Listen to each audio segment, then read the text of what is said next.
কোরআন সুন্নাহর গুণাবলীর কথা আপনি বলছিলেন, কিন্তু আমরা কিন্তু বাংলাদেশে দেখতে পাই আপনারাই একমাত্র ইসলামিক দল নন, আরও অনেক ইসলামিক আদর্শের প্রতিষ্ঠান রয়েছে, দল রয়েছে, মতবাদ রয়েছে, তাদের কেউ কেউ সাথে আপনাদের বিরোধ রয়েছে। আমরা কি করে বুঝবো যে জামাতে ইসলামী প্রকৃত কোরআন বা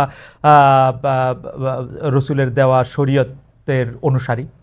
সেটা আমরা কিভাবে নিশ্চিত হব? কারণ এরকম অনেকে আছে যারা খালেদ মহিউদ্দিন, আপনি দেখেন যে আপনার ঘরে কিন্তু, জি বলেন, আপনার পরিবারে আপনি একমাত্র সদস্য নন, রাইট?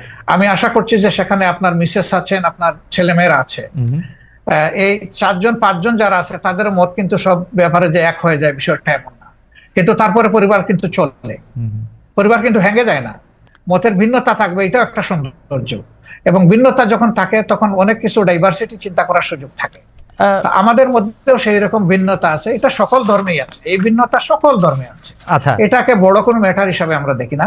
তবে যারা ট্রুলি মানে ইসলামের ফলোয়ার, তারা এক কোরআন মানেন, এক আল্লাহ মানেন, এক রসুল মানেন, এই 3 জায়গায় তাদের কোনো মানে দ্বিমত নাই।